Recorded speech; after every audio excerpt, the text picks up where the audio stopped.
以后鸡翅买来不要再红烧了，这样做口口入味，酥香化渣。鸡翅中从中间一分为二。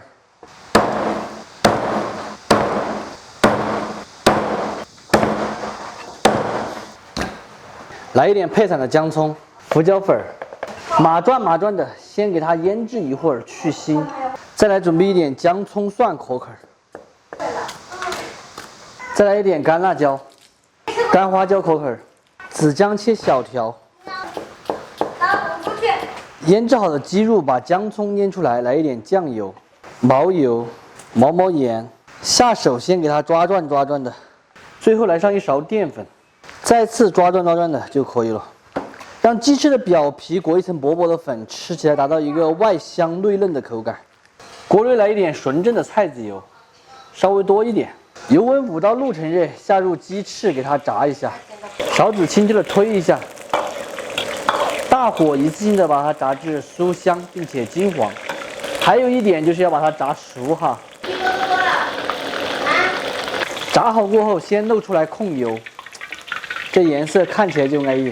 锅里面留一点油，先下紫姜丝，再来下这一碗小料。名扬的清油火锅底料来上2勺，麻辣香锅底料也可以。今天我就是用的这一款名扬清油火锅底料哈，它呢同样的是一个手工全能型的底料，用它吃火锅只需要来上一包，加水烧开就能够煮出火锅底一模一样的味道。平时炒菜、烧菜、煮鱼，舀上一勺，做出来的菜香味和口感都会提升很多哈。清油底料大家都知道，平时特别的贵，一般都不做活动。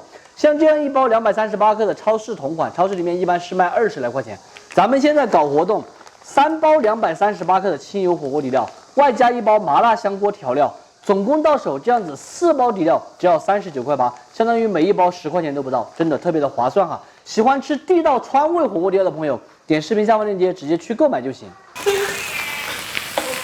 全部都炒香出味后下鸡翅，大火翻炒均匀，来一点糖、鸡精、孜然粉，继续用小火把它炒转的。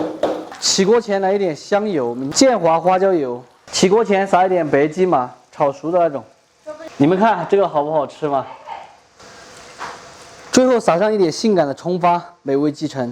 咱们今天的香辣鸡翅就做好了，真正做出来的鸡翅哈，外香内嫩，口口都是香辣味浓。做法呢超级的简单，喜欢吃的朋友可以买几包名扬清油火锅底料回去，有时间的时候自己告一下，不喜欢的就只有免费看完撒够了。这个小朋友趁我不注意的时候偷偷拿了一块，好不好吃？看他表情是不是有点辣？一边吃一边跳起来了，吃高兴了。干杯！干杯！耶！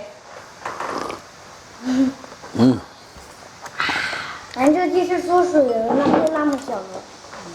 鸡翅自己在家里面做划算。哎呀，好不好吃嘛？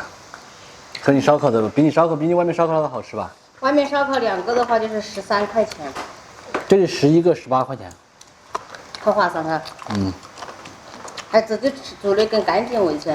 那当然，这个翅中去买本来就比较贵，说实在，比土鸡都更贵。20个。啊，对呀、土鸡才是。活动10多块钱。好香啊！然后有香也好啃啊。他本来叫我来给他做，我说我不会。